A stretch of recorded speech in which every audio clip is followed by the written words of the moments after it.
afternoon, ladies and gentlemen. You have tuned into the Rebel News live stream on this, a Thursday, April 28th, 2022. I'm David Menzies, and my co-host, well, let me tell you a little bit about my co-host, folks. Do you know today is National Superhero Day? And this friend of mine, she is my own personal Wonder Woman. Would you believe, Power Girl? She is a she-devil with a sword. She is the Khaleesi of Northern Alberta. She is Sheila Gunn Reid. How you doing there, Sheila? Oh, David, I'm doing great. This must be a very special day for you, National Superhero Day. You're really into superheroes and things like that. Actually, I hate to put the team on the spot, but the other day we took a clip from the live stream, and I don't know if you saw this, David, but we did a little treatment to it about your love of the Batmobile car. Maybe we can find that since it is National Superhero Day, because, you know, if you win the lottery, you told me you would buy the Batmobile. Yes. For Lady Menzies. It's a Batmobile, not one of the original 5 Batmobiles, of which I think 3 are still in existence. Oh, but okay. There is a company, I think it's shuttering soon, and they've got 5 performance Batmobiles left. It's in Indiana, I believe. It's called Fiberglass Freaks. They're officially licensed by DC Comics. They have 5 remaining, I believe, performance Batmobiles. 300,000 US. So a lot of money to live out a fantasy. But yeah, you know, Batman is my kind of hero. As the saying goes, Sheila, he's not the superhero we want, but he's the superhero we need. And I think when it comes to you, we talked about this one. There you go. Look at that. Isn't that is a... we could just get you the shirt, though. While we wait for the lottery winnings to come in. I think they give you the shirt when you buy the performance Batmobile. Just hand out. That's the least they could do. But that is an absolute letter-perfect replica of the George Barris Batmobile that was on the TV show from, I believe, 66 to 68. Look at that. It is my favorite Batmobile of all time. It's street legal, which is very important. And I'm telling you, just to, some days, Sheila, I get so frustrated.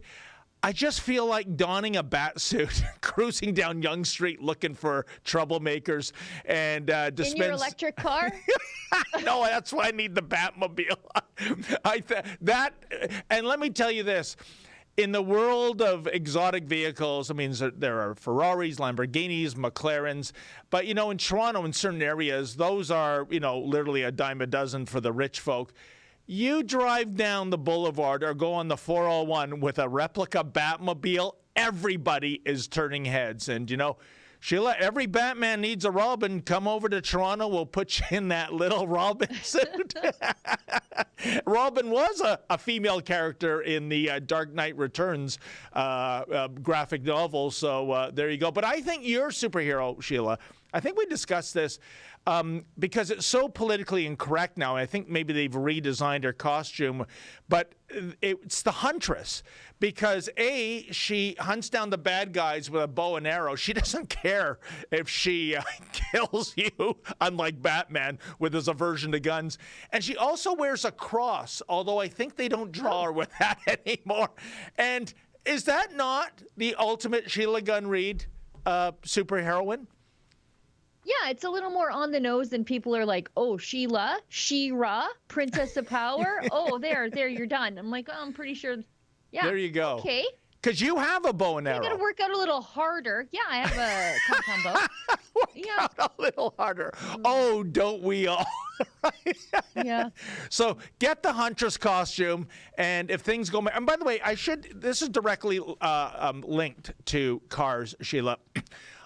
You know, the bailiwick of this show sometimes is the human condition, and I am being grotesquely outvoted by the staff here at Rebel News headquarters. Our wonderful newish employee, Isabel, who does camera work on some of my assignments. We were coming back last week, and she looked at a sage green Mini Cooper, and she wanted that. And I said, you know, if I won the lottery, I would buy you that. And I said, hey, you know what? It's up to $60 million today. Give me the 7 numbers. And if I win, I will buy you a Mini Cooper John Cooper Works, which is, I think, more than $60,000 off the lot. I told this to Lady Menzoid. She freaked out. She says, you can't just give her a car. You have to buy her a house, too. Okay, she lives in the beach, so that's another $2 million. So I'm already under $58 million. Lady Menzoid, as always, excellent at spending my money. And here, lo and behold, so here's the ticket. I bought it. I got the 7 numbers from Isabel. Do you know what, Sheila? Not only did it not win, not one number came up. So I asked Isabel, I think fair is fair. You should give me the $5 I had to spend. What do you mean, oh my God? You are what? so cheap. You know, as we go on, anyone doing super chats, I want you to weigh in. Are you on my side? It was all give for me.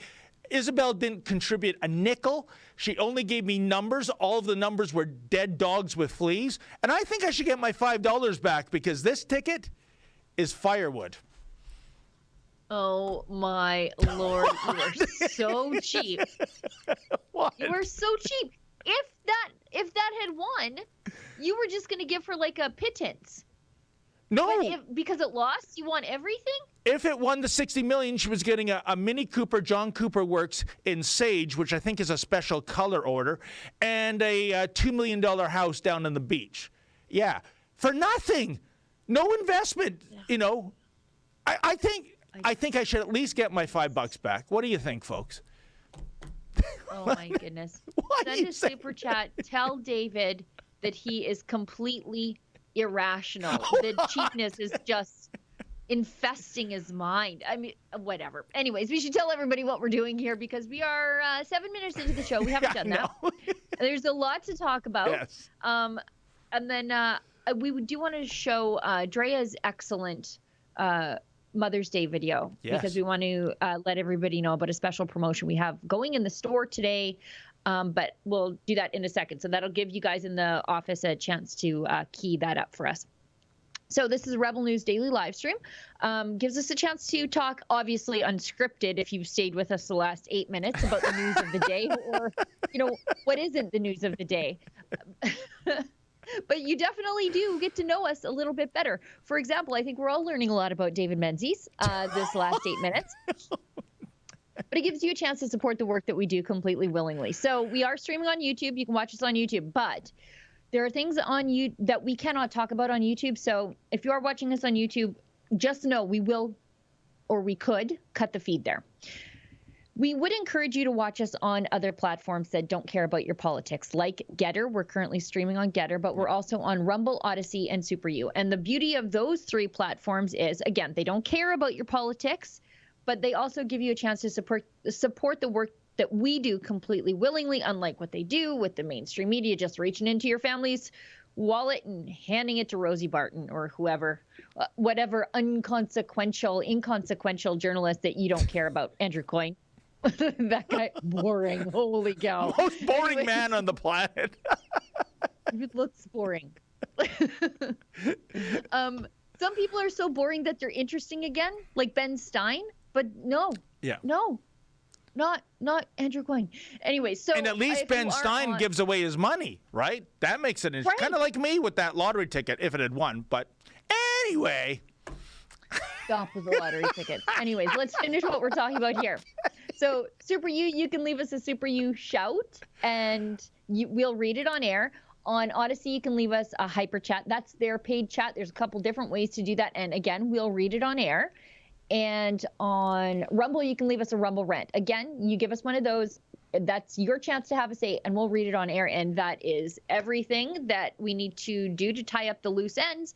I want to tell everybody about the special promotion that we have going in the Rebel News store. Really easy, rebelnewsstore.com. We have a special Mother's Day promotion, and I want to tell you about it because there's only a couple days left.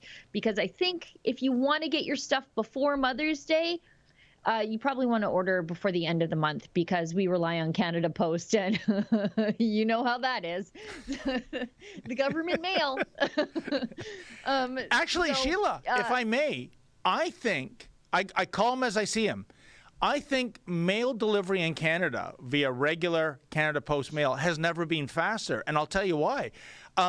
so few people are actually sending letters. When I go to my mailbox, it's virtually all junk mail, or as Canada Post calls it, ad mail, but nobody else calls it that. So I find my letters these days, because, I mean, back in the 70s when the Canada Post Union held Canadians hostage by having a Just in the strike. 70s? Just in the 70s? But not so much anymore, because they dare not, throttle the last remaining letter users, because we're living the day and age of at least email. So I think it gets around pretty quick these days, not by design, but just by the way technology has morphed. I can watch my parcels, because you know how you can track your stuff online? I can watch my parcels end up in Sherwood Park at the main depot. So they'll come out of Edmonton, they'll end up in Sherwood Park, then they'll stay in Sherwood Park, then they'll stay in Sherwood Park, then they'll stay in Sherwood Park, then they'll stay in Sherwood Park. They might make it to our Drawson.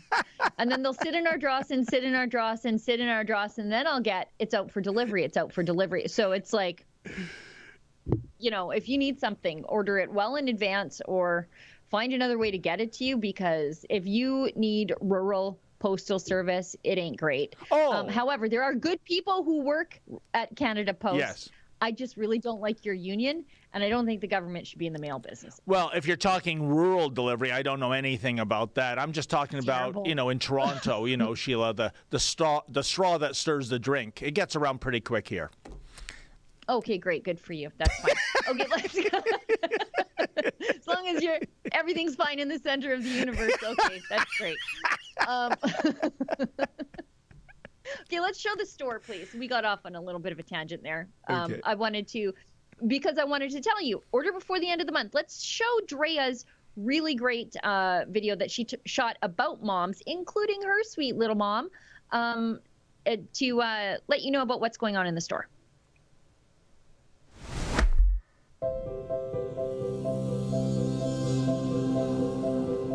Somebody who's the salt of the earth. Your teacher, your friend. Mothers look after their children and they fight for their rights, even if it doesn't affect them.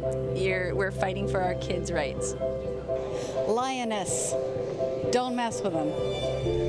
My mother means almost everything to me. She's 91. She's been there for me all my life. She's implanted Christian values. She's never changed, and she's a rock in our life. My favorite person in the world. Everything she did for us was because she loved us so dearly, never gave up on us. She's my mother so much. My mother has passed away, but she has been a guiding light in my life still. I talk with her. I feel that she's impacted a lot of truth and faith, and she always taught me to remember that I'm a child of the King. Anything that she could do to help or support, she did it, and she's gone now, but I will love her forever. Despite whatever may get in her way, she'll be there for you. A mother is unconditional love. And this is my mom. And I love her to death. Thank you, thank you. And this is my mother. So if you agree with us that mothers deserve to be celebrated this Mother's Day and every other day, head to rebelnewsstore.com. Check out our new exclusive line just for the Rebel Mom in your life, and use coupon code MOM25 to save for grandma and mother all together.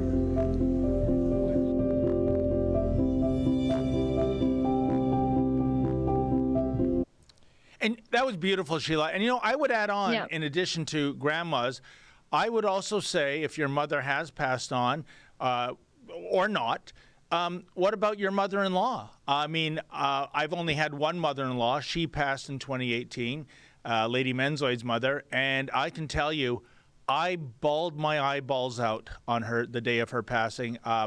She was everything that the media-generated stereotype of a mother-in-law is not. She was a fantastic human being.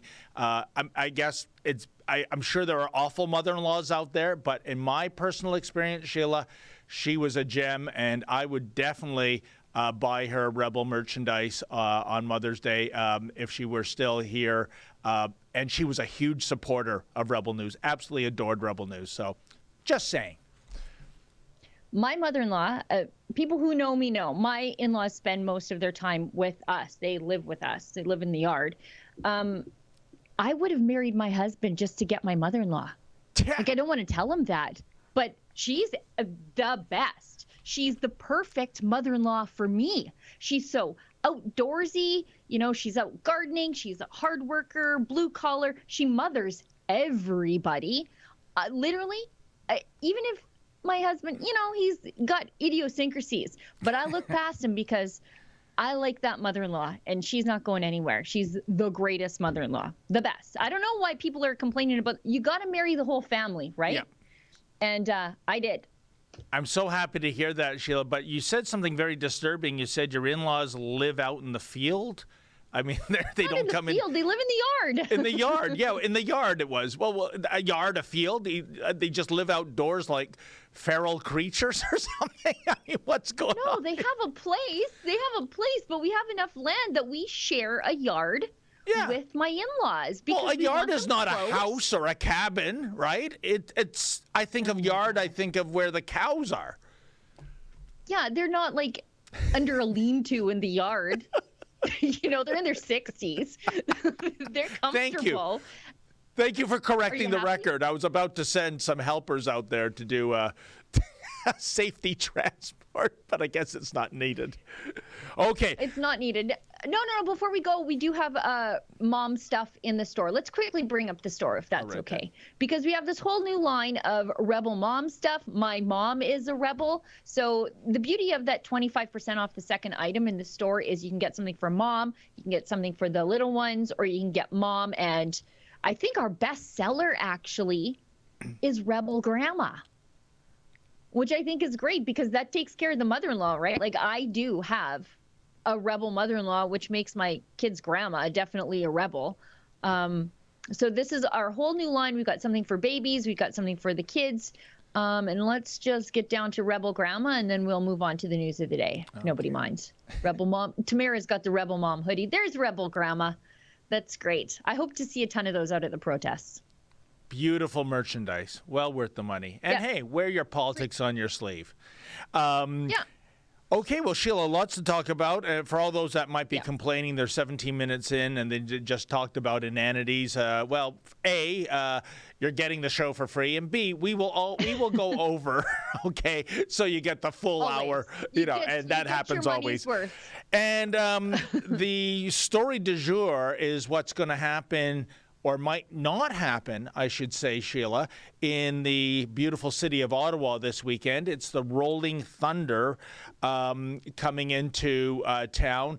Oh, Don Martin with his smug headline here, though. Rolling Blender. Oh, real clever, Don. Yeah. Real clever. They're not even there yet, and you're telling them they've screwed up. And I'm just going to check with super producer Olivia. Did we have a clip from the press conference earlier this morning? She's going to find it. But here's the deal, folks, and we'll throw to the clip if we can dig it up. The police are saying zero tolerance. We're closing the downtown core to motorized vehicles. Even if you just idle your car, you're going to be hit with an anti-idling ticket. If it escalates, you're going to be towed away. What this reminds me of, Sheila, because these are, for all we know, peaceful protesters. They're on motorcycles. They're not on big rigs. They're getting pre-crimed. They're getting pre-crimed already. You stole my thunder. Almost 20 years ago, folks, there was a movie called Minority Report. And what Sheila just said, it was a futuristic world in which there was a pre-crimes unit. Law enforcement was getting its advice from psychics in terms of who might commit a crime. And what they would do is they would go out and arrest that person before the crime was actually committed. But they have it on a very good hunch that you were going to do it, until it turned out there was evidence to show that the psychics and law enforcement were getting things wrong. Minority Report, Sheila, has come to Canada. This is exactly it. These are motorcyclists. They're not, I don't know, Black Lives Matter demonstrators. They're not International Women's Day marchers. And therefore, this motorcycle culture. Yeah. Motorcycle culture. So you can't confuse them with the women's marchers. Yeah. And I think it's egregious, Sheila, on zero grounds.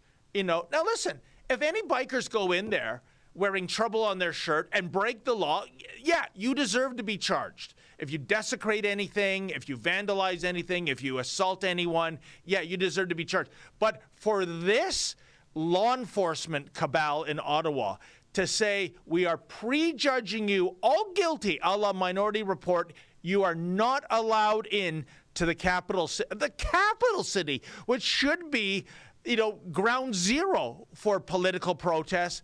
This is an awful benchmark going forward, Sheila. Yeah, you know what? We should move the capital city out of Ottawa because they are banning certain Canadians from the capital city based on their politics. Move it somewhere else. Forget it. You know what, Sheila? You nailed it again. The fact is, we have been told for a few decades now, we can't profile people. Oh, no.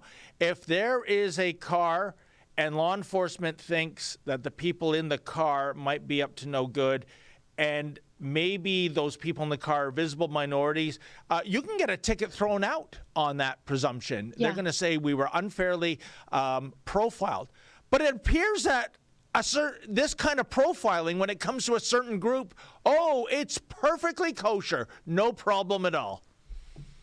Yeah.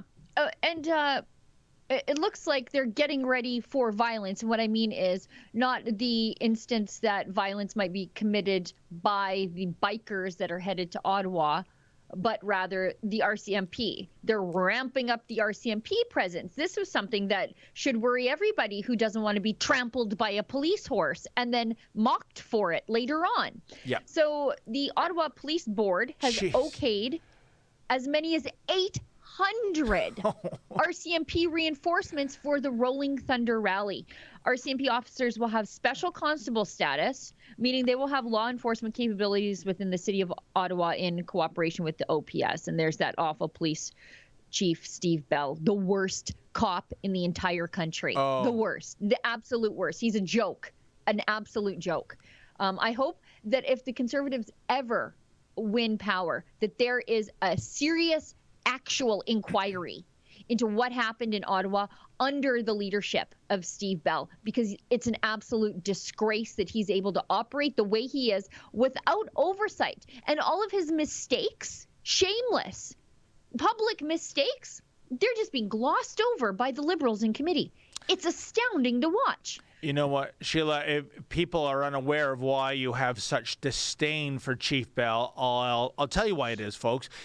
When we were covering the trucker convoy back in February, we went to the press conference in which Chief Bell told me, when I asked him the question about our dear friend and superb reporter Alexa Lavoie assaulted by a cop by getting a canister shot at her thigh. Thank God it was her thigh, because if it was her head, maybe that's an ex-employee now. And he claimed, even though this was getting international media attention, in fact, just before the press conference, a camera crew from RT, Russia Today, was interviewing Alexa Lavoie outside our hotel. And he claimed he did the Sergeant Schultz move, Sheila. I know nothing. I saw nothing. And then he ended the press conference when question period was over with a little PS. And the PS was this, folks. I just want to applaud all the members of the media who are acting so professionally. And we have heard about slurs thrown your way. And there are already investigations that are open, going after those people who insulted your sensibilities. Yeah, so Alexa Lavoie gets a canister shot at her, point blank, I might add, and nothing to see here. Guillaume was also pepper sprayed. You can see them spray him right in the face. Yep. So Alexa's cameraman was pepper sprayed also. They didn't know anything about it. No, we don't know anything. But meanwhile, the likes of, I don't know, Evan Solomon is called a soy boy. Oh, my, calling all cars, get down to Bell Media. We got to give some grief counseling to Evan and find out who insulted him in such a way. Sheila, just amazing. Again, it goes back to Minority Report or some other Orwellian-type novel. A thought crime, calling a mainstream journalist an insult, and I don't know whatever happened to Sticks and Stones.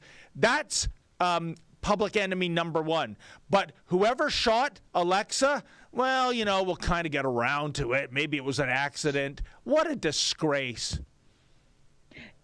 This isn't just Minority Report, though. This is also completely Orwellian, because we have documents that we published the other day. I think I wrote it up for the website, where we can see the RCMP, 800 of them are headed towards Ottawa, by the way, where after they were caught joking about the injuries caused to people by police horses, incidentally not their own, these were the ones that deal with barbecue places from Toronto.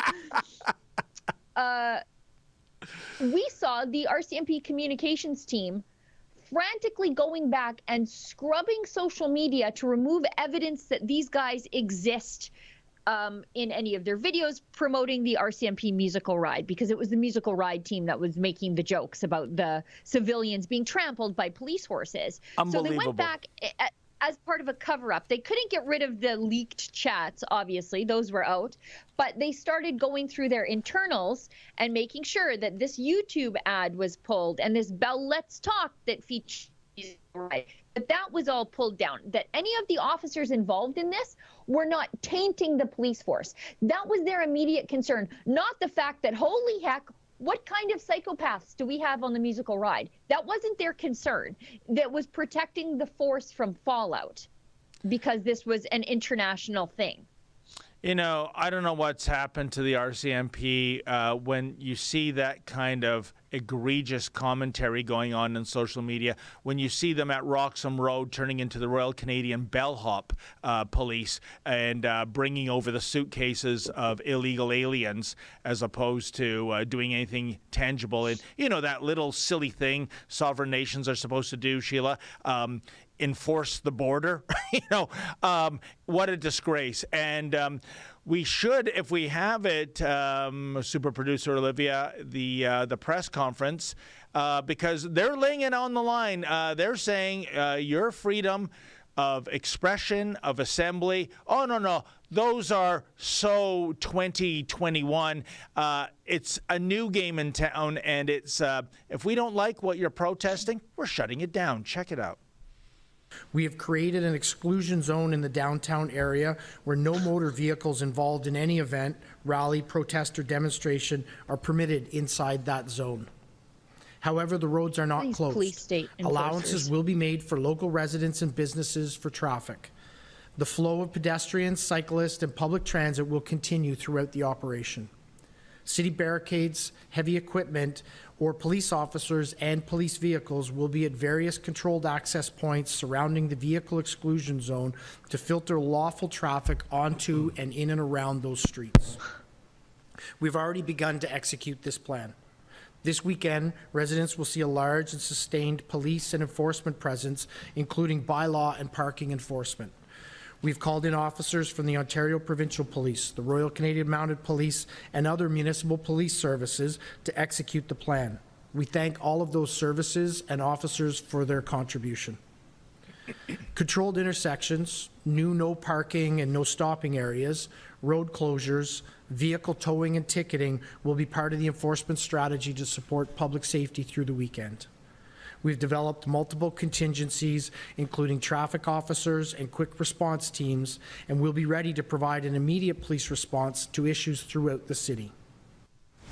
Now, Sheila, conspicuous by its absence from Chief Bell was any mention of whether members of the media will be excluded from the exclusion zone. That sounds Monty Python-esque to me.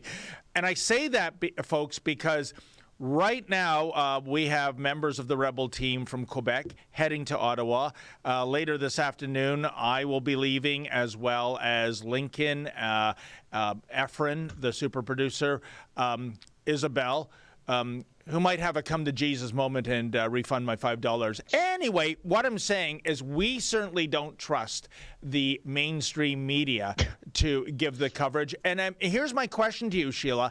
I am sure, because CBC headquarters in Ottawa is right downtown. It's like 2 minutes away from Parliament Hill. Oh, they're getting grief counseling today. Don't worry about it. Oh. They're getting grief counseling. The therapy animals are being called in because the bikers are coming. Oh, I upset CBC. I have no doubt, Sheila, but my question is this. Is this going to be another example, which we witnessed in February, where the CBC types, you're just ushered on through the barricades? Oh, yeah. Whereas the independent media, I remember, if anyone wants to go on into the archives, you can watch Lincoln and I being interrogated by, I'll never forget her name, Officer Dyke of the OPP.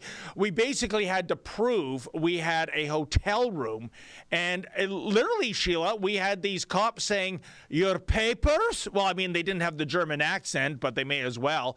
And is this what we're in for? Is it going to be government-approved and funded journalists get into the exclusion zone, easy peasy, and meanwhile the independents, well, you guys we don't like because, oh, you tell the truth. You tell the other side of the story. Is this what it's going to be this weekend, Sheila? Oh, probably. I know we have another clip from that press conference, a short one, but before we go on, there's a phrase that he used there that immediately I wrote it down. He said lawful traffic. As in, anybody else who's not, doesn't have police-approved business in the exclusion zone, that's illegal traffic. So Canadians going to their nation's capital to express their disgust with the things being done by the national government, that's illegal. That's illegal traffic right now, according to totalitarian police chief Bell and his enabler, Jim Watson. Which is gross. Let's roll that other clip, sorry. Okay. Yeah, let's get to that. Organizers and participants will be held accountable for actions before, during, and after the event. For example, many of the individuals charged in the unlawful protest in February have conditions to not be in Ottawa. Those individuals will be arrested and charged.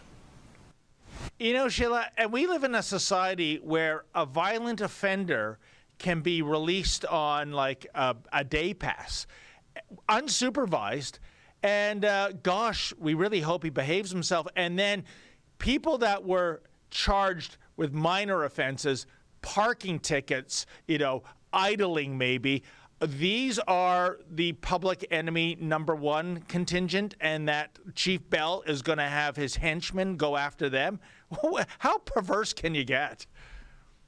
There was another phrase that he used there that I thought was interesting because I immediately recognized it from somewhere else, from another Soviet-style cover-up, and the phrase was exclusion zone. Yes. So that's what they called Chernobyl. That's what they called Chernobyl, and part of the exclusion zone, why it's so big, is because they didn't want people to know what was happening in Chernobyl. They were like, oh, nothing's happening in Chernobyl. That fallout that you are seeing on your Geiger counters in Sweden is probably nothing. That wasn't us. And the reason I say it's a cover-up is because if you follow the reporting of the incredible Cosmin Djurdja over at True North, he's probably the only one on this story. The majority of complaints against the Ottawa police during the convoy are thrown out. Yeah. So this is the Ottawa police getting complaints against themselves, and they get to vet the complaints before they pass them up to another agency to investigate. And they're just saying, no, these complaints against us, they're unfounded. So they've investigated themselves, and spoiler alert, they found nothing. Instead of actually having an outside force come in and, well, definitely can't be the RCMP, but having an outside agency come in and investigate their actions. And the majority of complaints against the police are for brutality, for how they've treated the peaceful protesters. Public complaints Concerning the Ottawa Police Service, shot up 324% in the first quarter of the year compared to 2021. Of the 327 complaints received, 84 were related to the Freedom Convoy protests in the city's downtown. In total, the force received 266 improper conduct complaints, 56 excessive force complaints, and 24 complaints of neglect of duty. Of these, only 3% were forwarded to investigation by the Office of the Independent Police Review Director, which oversees complaints and disciplinary hearings. Isn't that crazy? They get to vet the complaints against themselves before they decide they're worth investigating. Well, Sheila, as they say in Vegas, the fix is in, baby, and that's what's happening here. And you know what? I wonder, to go off on another tangerine here, if a subsection of these bikers, if they donned over their motorcycle jackets oversized BLM T-shirts, right? Saying that, oh, no, we have nothing to do with Rolling Thunder. We're doing a BLM protest. What do you want to bet that suddenly there might be some, editing to the ban of specific vehicles? I really feel that, Sheila. I wish I knew a motorcycle club to do this kind of social experiment, because I think if that were the case, loud motorcycles and the carbon emissions, whatever they're saying to justify this ban, I think it would be, they would turn a blind eye to that group. I'm just continuing on this story because there's context in here year over year. So in 2021, 8 complaints when they had almost no complaints, but 8 of those resulted in discipline of officers. This year, with that increasing spike in complaints, only 3 officers were disciplined. That shows that they aren't even interested in making sure that police to a certain standard of their own code of conduct. Basically, if you are a protester, a civilian in Ottawa, the police at this point can do whatever the heck they want to you. And there's no recourse. Good luck. If you complain, they're just going to say, we've investigated ourselves, and guess what? Surprise, we did nothing wrong. It's incredible. And, one of the reasons, too, Sheila, that we have such a big team of rebels going to Ottawa, I hearken back to last Friday. We covered the Leslyn Lewis rally in Mississauga. And what she said was really profound. Given the mainstream media coverage she was watching while the Freedom Convoy was in Ottawa, she actually said to herself, is it safe for me to walk to Parliament Hill? She also mentioned by the tone of the coverage, it was inferring that there was an insurrection taking place, that Canadian sovereignty was on the line. And, she was openly wondering, is this city even a safe place for me to be? And I don't know if we can dredge up the clip of the question I asked Leslyn Lewis. Spoiler alert, she stole a plank from the Pierre Poilievre campaign, which I do not mind because it's so righteous.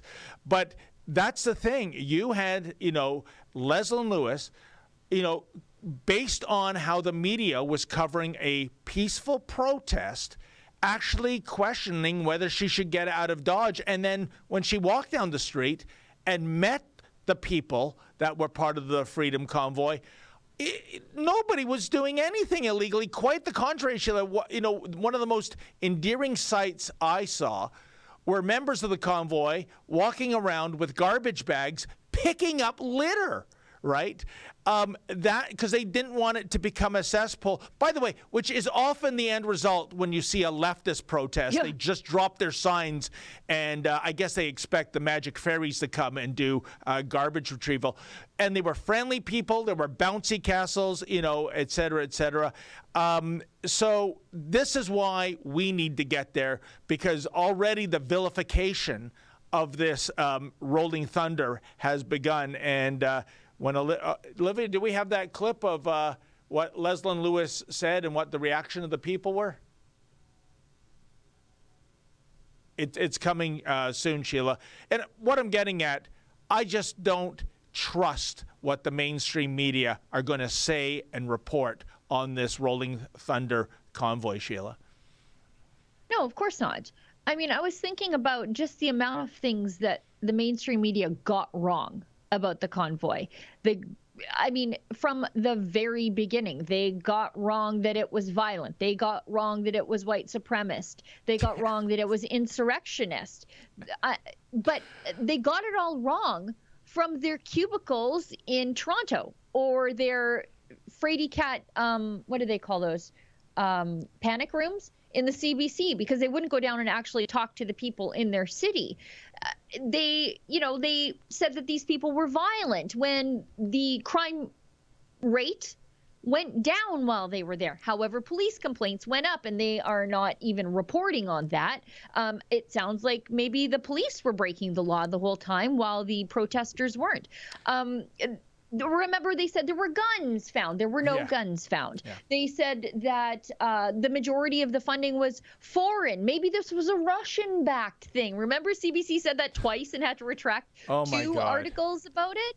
When, you get GoFundMe and Give Send Go in front of a committee and they say, no, this majority of it was small donations from Canadians that you wrote off as Russian oligarchs because you're crazy people. And anyway, and Sheila, I can understand Dr. Lewis's, umbrage at the reporting, because I never got out to the very first weekend of the Freedom Convoy. I was stuck in Toronto, and I remember I was driving somewhere, and I had 680 News on. That's not news talk. It's just, with opinions. It's just pure supposed journalism. And I remember I was driving along, and they were reporting from Ottawa, and they said, this just in, the Terry Fox statue near Parliament Hill has been desecrated and vandalized. And, I had a pit in my stomach, like I would say almost every Canadian. I love Terry Fox. Yeah. I love what he did. And I thought, oh, come on, what moron. Who would do this? Who would vandalize that statue? And then I learned it was a Canadian flag draped on the statue. It was, when you've had other demonstrations, other marches, for example, the Gay Pride March in Ottawa, they put the rainbow flag on the Terry Fox statue. No desecration here, but you put a Canadian flag?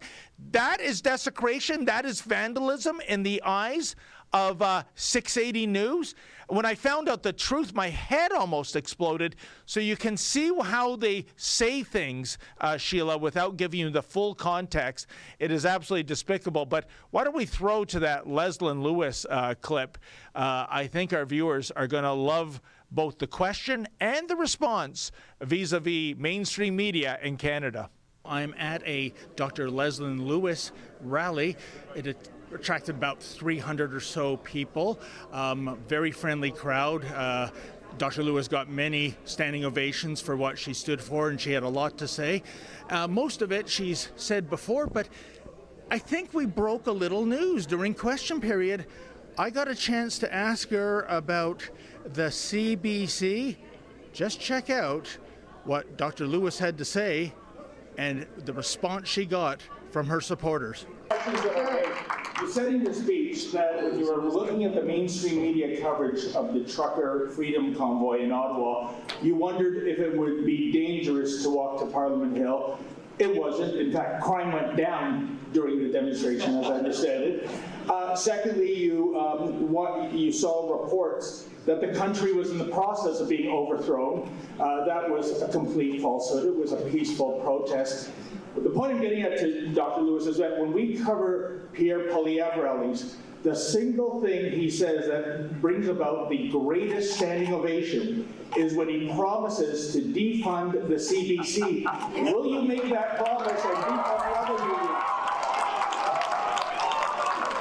Well, Mr. Benson, I can honestly say to you that the distrust that we have, or that society has in the media and in legacy media, cannot continue. The CBC, on the course that it is on, is tantamount to being an arm of the Liberal government in the way that they're covering. And all across the country, people are saying saying that the $1 billion that we pay to the CBC is wasted money. And I'm hearing that all across the country. So yes, I will act in the interest of the people and defund the CBC.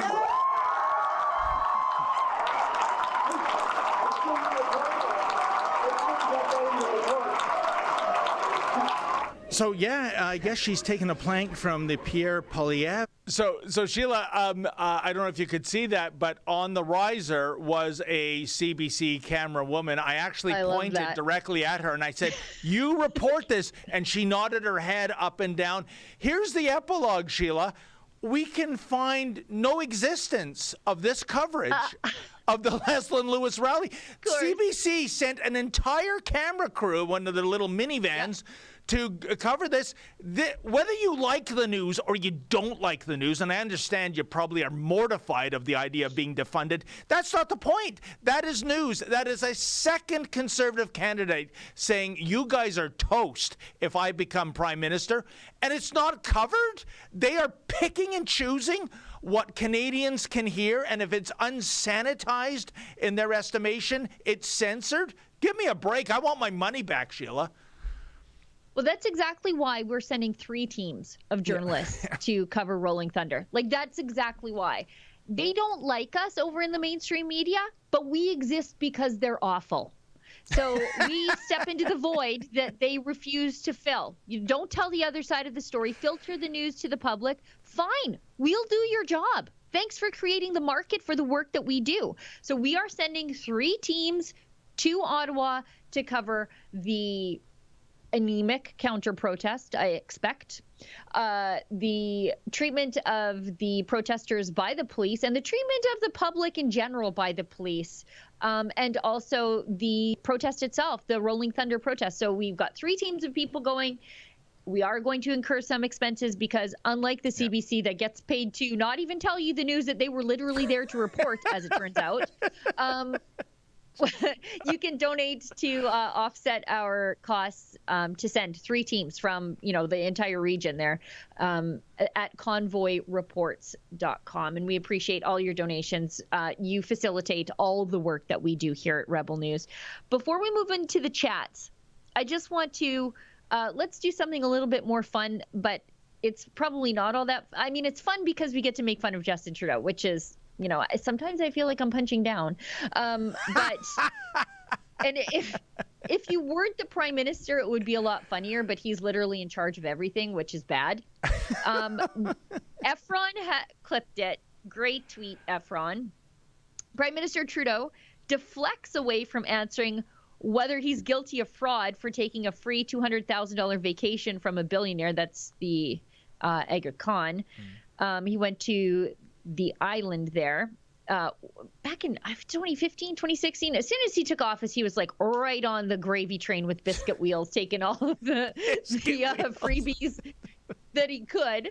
And recently an RCMP report came out, and Ezra did a full show on it the other day. So if you are not yet a subscriber to Rebel News Plus to get Ezra's full nightly show, I suggest you become one. It's worth the $8 just to see that show. There was literally a flow chart in these documents where the RCMP laid out why we should probably charge him. But then they didn't for some reason, political reasons, obviously. But they had, it was literally a flow chart of these are the reasons why we should be charging him. Like, if it's this, okay, we go this way and then that way, and then, the result is charge him. If it's this, they couldn't get away from not charging him. Unbelievable. But they decided not to charge him anyway.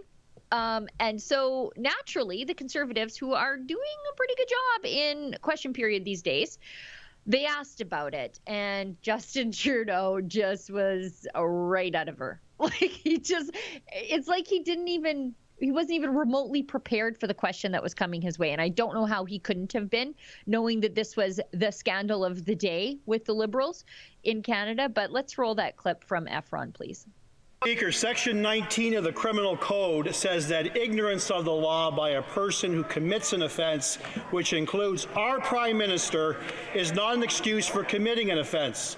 Section 121 of the code indicates that everyone is guilty of fraud in the government if they, being the officer, accept from anyone who has dealings with the government a reward, such as a luxury illegal vacation, unless they have consent in writing from the head of the department.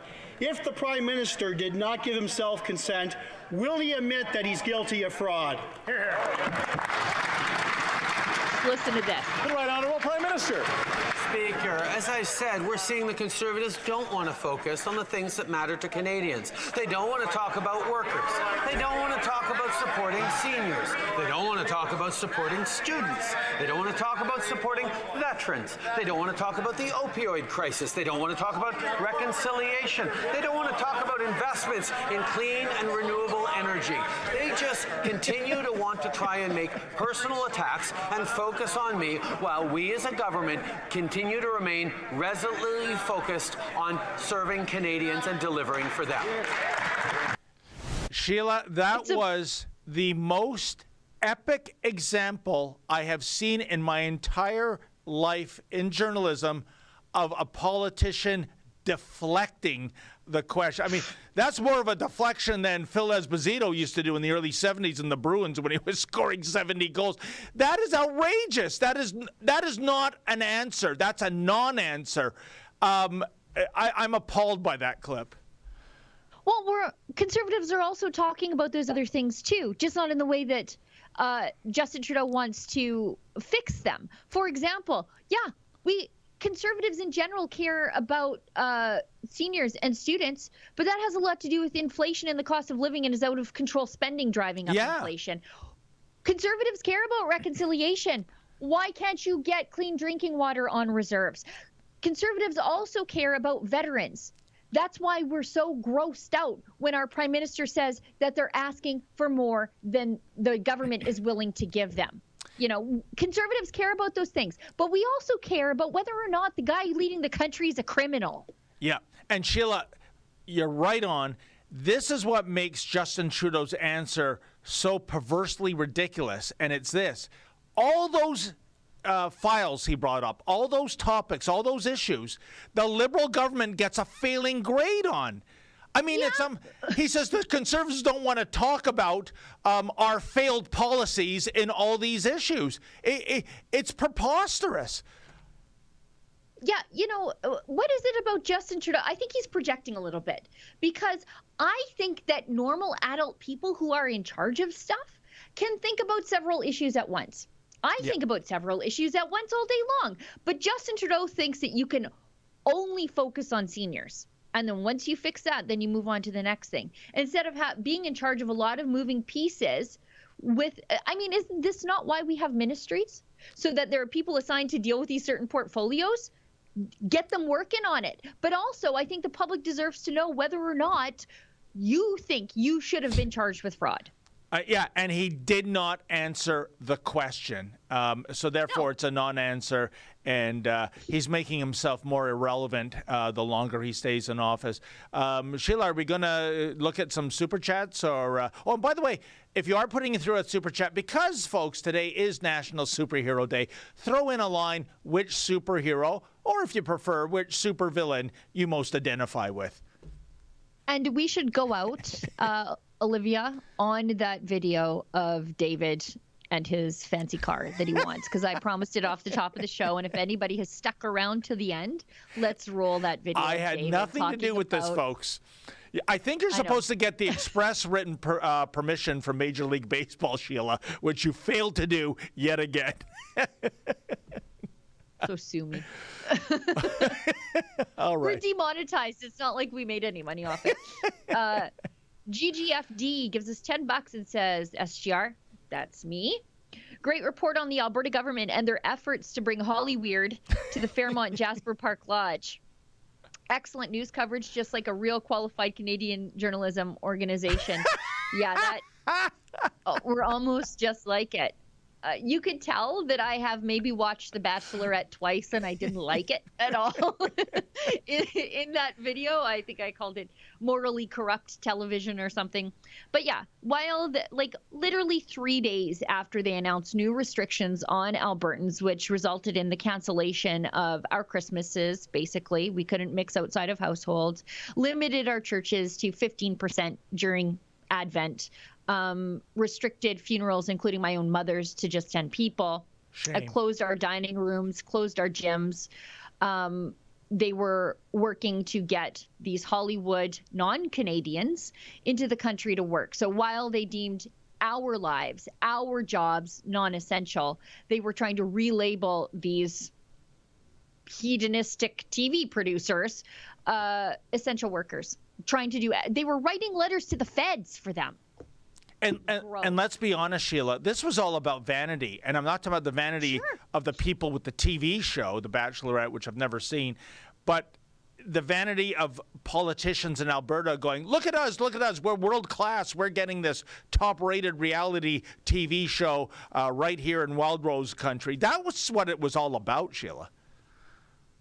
The public health officer, Dina Hinshaw, wrote a letter to the feds that said, it would be a real benefit to the mental health of Albertans, whose lives she just ruined, by the way, to see Jasper on TV. Yeah, you just closed our businesses and prevented us from saying goodbye to our loved ones. But yeah, whoopity-doo, Jasper's on TV. It's Jasper. It's on TV every other week. You know, who cares? You know, it reminds me. I want to see Jasper. I'll go see Jasper. It's right over there. You know, Sheila, it reminds me of last summer when, remember, the Toronto Blue Jays got a special national exemption from the COVID tyranny in the interests of, I guess, bringing good to Canada because, you know, God forbid Canadians were going to crisis management centers because the Jays were playing their home games out of Buffalo, New York, as opposed to Toronto, Ontario. The hypocrisy when it comes to a certain level of, millionaires or billionaires or entertainment or professional sports, it is astounding to see it. And these necromancers, as you call these public health officers, they say it with a straight face. Oh, yeah, this is good for the health of Canadians. Despicable. Yeah, there you go. Yeah. Look at that. I mean, an exemption for the baseball. Kids baseball was canceled, but these millionaires were fine. Yeah, the millionaires, and don't forget the owner of the team, the multi-billionaire corporation called Rogers Communications. Yeah, it was so bad with this Bachelorette thing. They were trying to create like what they did with the NHL and NHL bubble. But the health region said, we don't have enough registered nurses to do this for you. But the province said, well, let's just pull the RNs out of the health zone anyways. So they're closing your business to protect a healthcare system already under collapse, so they say. But let's also take these nurses out of this health zone that is understaffed with RNs and give them over to the Bachelorette, because that'll make you feel better when you're seeing it on TV, was their logic. Why does Henshaw always look so gaunt, Sheila? Or is that just a bad picture?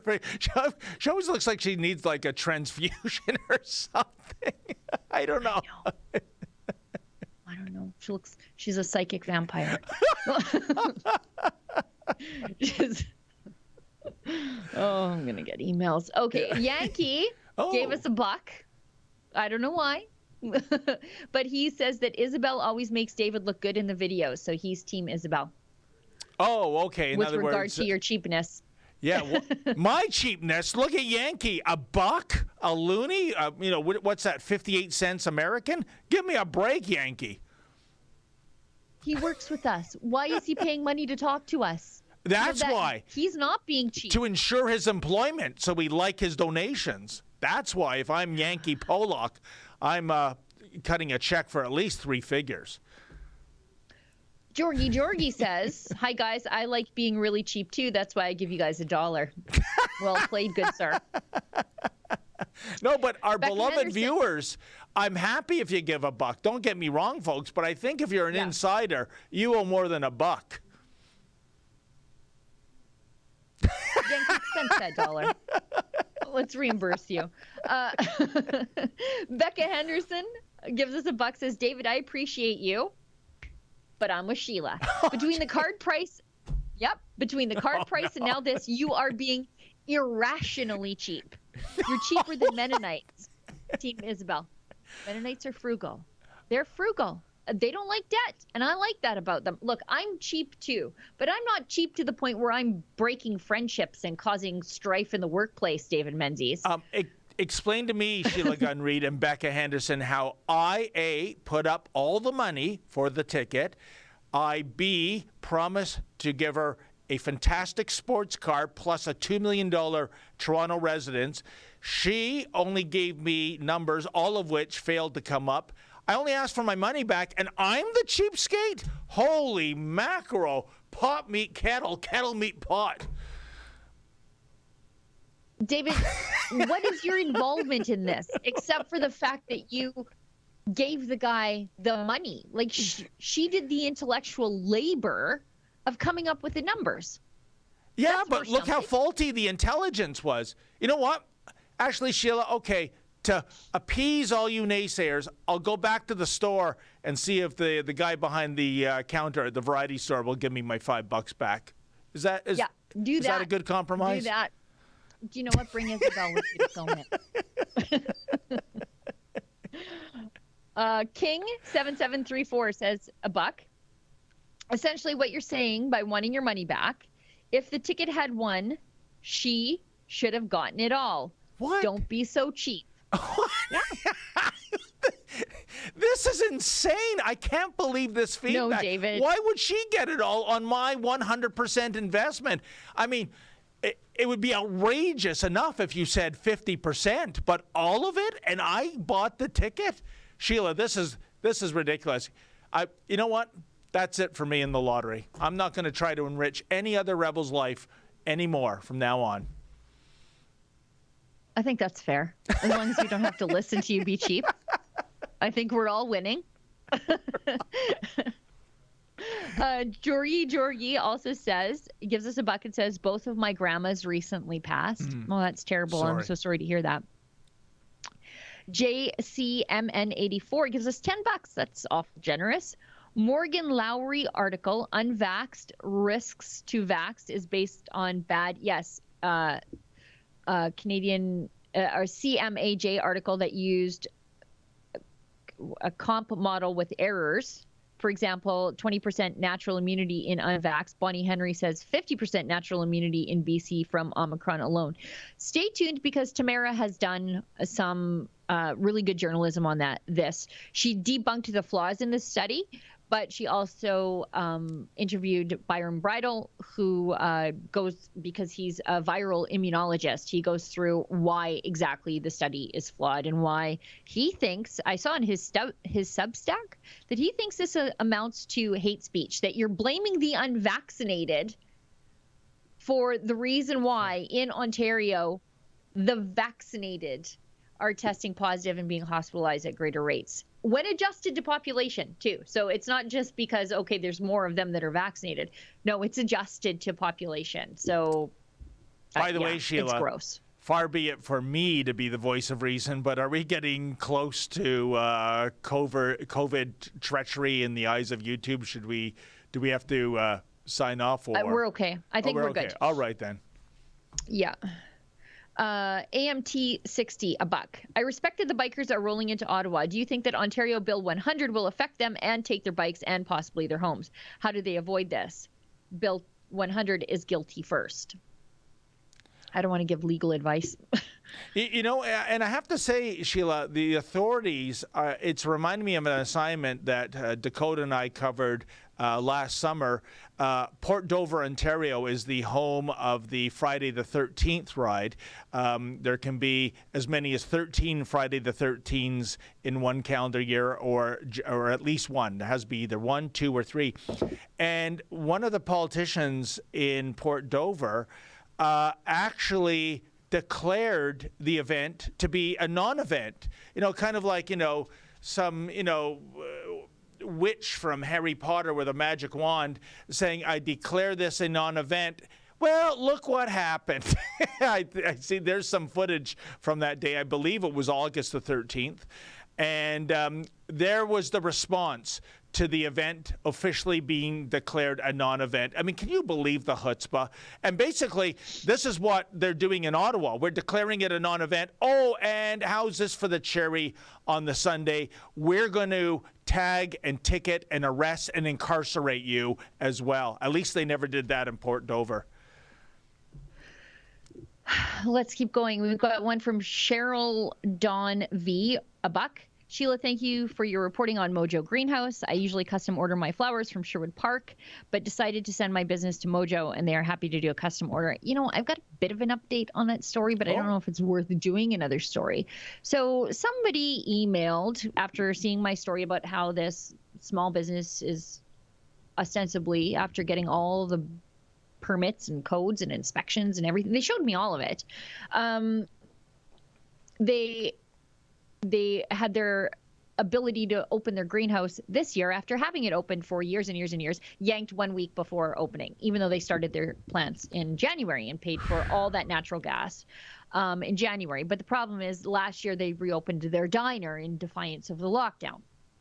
And someone emailed the MLA there, Shane Getson, who also kept his mouth shut when another place in the region there, Grace Life Church, was being snatched by the state, and their pastor was in jail for 35 days. No one ever heard of Shane Getson back then. But somebody emailed him about my story, and he said, the story is filled with inaccuracies, but didn't note any of them. Shane, if you're watching, send me an email. Tell me what I got wrong. Yeah. Secondarily, he said that Mojo got in trouble under the, I think the words he used is the Safety Codes Act. Now, what Mojo did show me was, and it's publicly available online, the health inspector came and inspected their restaurant last year and just hammered them with everything because, obviously, they reopened in defiance of the lockdown. So the health inspector threw everything and the kitchen sink at them. So that document is publicly available online. You can go and find it. But they also showed me a copy of that. They were upfront about everything. They said, yeah, the health inspector came and this is the trouble they gave us. But I can't find anything under the safety codes. And furthermore, Mojo says that they can't even get anybody to tell them what they're doing wrong. They are willing to work with the county to fix things. They just can't get anybody to tell them what they're doing wrong. They're good people. They're broken. They want to do what's right, but the Parkland County there isn't cooperating with them. And I hopefully somebody can make this right. Because again, they're willing to do what it takes. But you know, maybe their MLA Shane Getson could reach out to Parkland County and say, sounds like Mojo are willing to do what it takes to do whatever they need to do to fix this so that they're not opened illegally.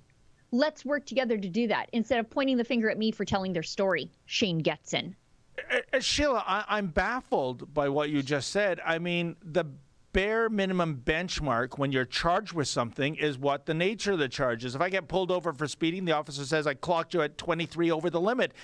That's the crime, right? How can they not be told what the crime is? I've never heard of such a thing. Yeah, well, they had health violations related to the restaurant, but the restaurant is not closed this year. That's not the side of the business that's in trouble.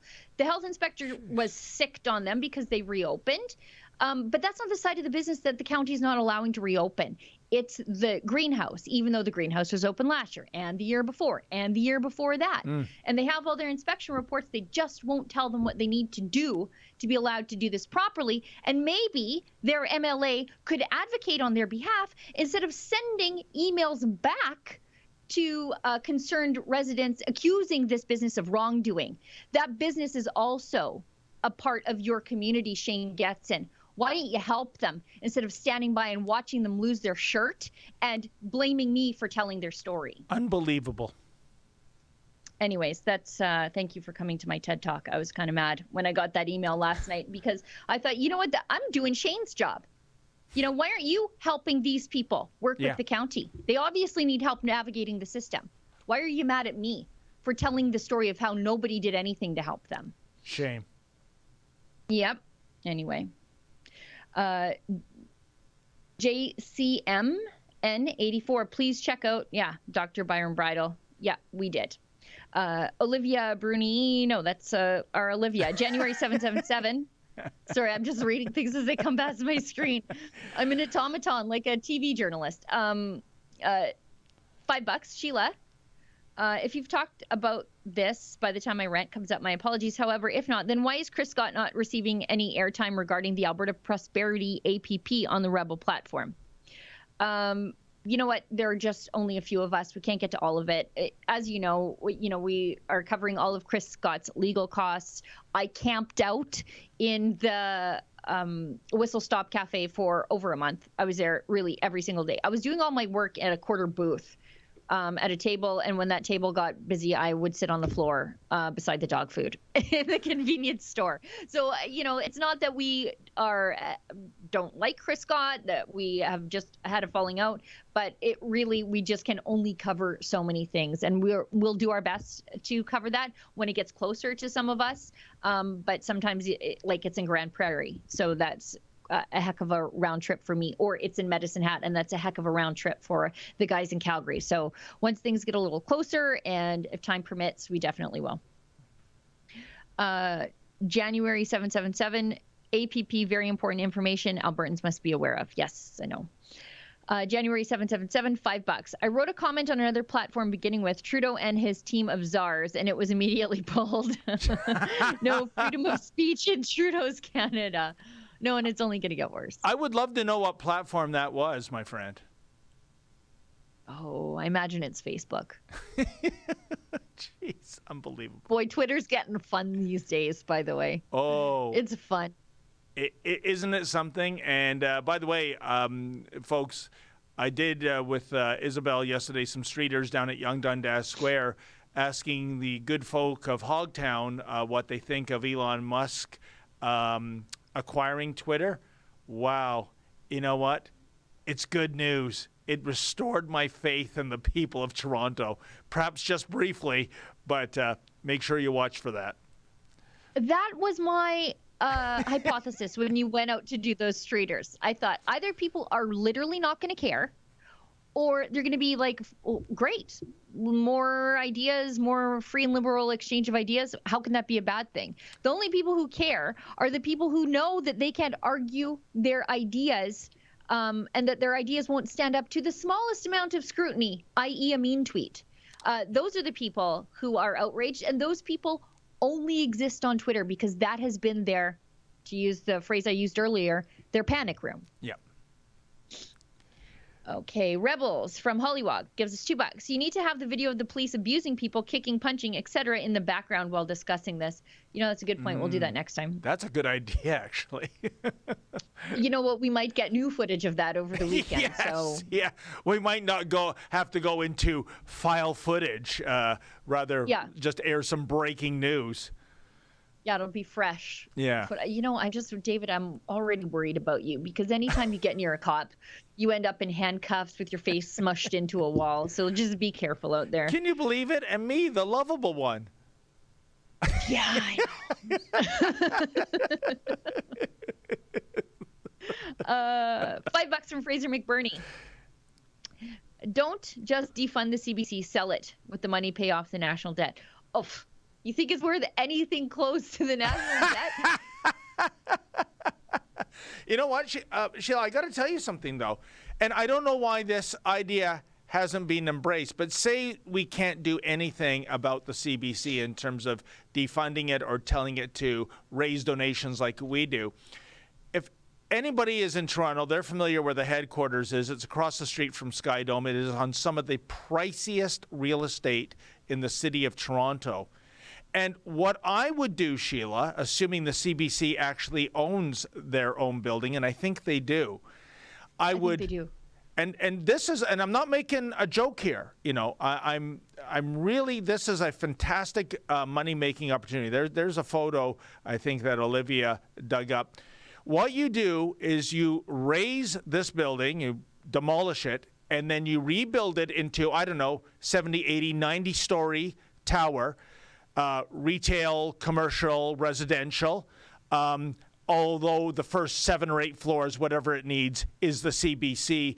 And meanwhile, all that money they would be raking in from retailers, office buildings, condominium owners, that might actually fund the CBC, or it would take a big bite out of the involuntarily rendered tax dollars they get. I don't know why this isn't considered. This is happening all over the city of Toronto. Yonge Street, my beloved Yonge Street, is transforming before my eyes into Bay Street, with the towers going up and all the quirky retailers getting demolished. Why can't the CBC think out of the box like that? David, just stop with your capitalism. Please. You're going to scare them down at the CBC. You know, they've never had to rely on, making a bottom line or let alone a profit. Yeah. None of that. So they don't think this way. They are literally the Communist Broadcasting Corporation, in that they are completely government owned, and they don't have to worry about profitability or getting even eyeballs on their content. They don't even worry about getting consumers at this point. Yep. I joke, but they are literally a statistical rounding error of people who watch the 6 o'clock news watch CBC, and that should be their flagship production. Yeah. JCMN 84 gives us another $10. Hire back our heroes. Yes. $12 million for foreign nurses, yet unvaxxed fired nurses are ready to work. And most of those, if you care about this sort of stuff, and I really don't, they're naturally immune. They are probably COVID recovered. Yeah. But makes anyway, too much sense, Sheila. If I say any more, then I'm going to get us kicked off of YouTube. So I'll just keep it to myself. Fraser McBurney gives us $5. My superhero was my dad. Wow. That's nice. That is so nice. Makes you feel like a jerk now, doesn't it, David? Not really. I wonder, I was thinking with Yankee Pollock weighing in, who would he most resemble in terms of the superhero universe? And, Yankee likes to go on and on and on in our daily morning meetings, Sheila. And you know what name came to mind for Yankee? Elongated Man. Yeah, look it up. He's actually a superhero. What? I was just thinking about every time I see the shirt. Hang on here. Can you just do a Google image search of Guns N' Moses? I bought the Guns N' Moses shirt, a version of it, when I was in Israel, because how could I not? But some of these images are pretty deadly. And so if Moses were a superhero coming down off the mountain with the tablets with a Glock in his hand, that's what I think Yankee would be. Wow. Guns N' Moses. But I think Olivia, just in case anyone thinks I'm joking, I think she's actually sourced an elongated man image. He's one of these stretchy characters, folks, like, Mr. Fantastic from the Fantastic Four and Plastic Man and Elastigirl. There you go. Boy, what a name, eh, Sheila? Elongated Man. And believe me, there is a punchline just dangling there over home plate, which I dare not say. What in the heck? Fictional character biography includes an identity crisis, a reign in hell. Oh, David, I've got too much to do this afternoon to investigate this stuff. Why put this in front of me? Okay, we should really wrap up the show because we've gone 20 minutes over, which should please you people in case you're mad because we talked about nothing for at least the first 15 minutes. So that's everything. I think we're all caught up. All right. Well, that is fantastic. I want to say thank you to Olivia and Danny and Efren, all behind the board today. And thank you to everybody that tuned in. A special thank you to all you people that gave us a little do-re-mi. We don't embrace negative option billing like the CBC does, and most of the mainstream media, right, Sheila? It's like over 600 million per year. And there'll be 2 other Rebels in this spot at 12 noon Eastern tomorrow. And in the meantime, folks, as always, stay sane. I buy a lot of lottery tickets too, Sheila. I got to tell you, my dream is to buy the performance Batmobile made by Fiberglass Freaks in Indiana. I want to buy a Batmobile. I just want to cruise Yonge Street as the Cape Crusader. Right?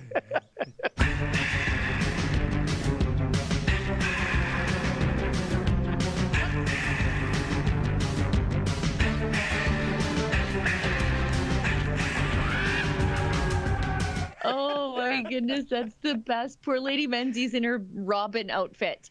Well, oh, can you imagine? I mean, really, the Robin costume was surely designed for a female, right? I mean, like, for sure. Red tunic, green short shorts, yellow cape. Oh, say it loud, Boy Wonder. Say it loud.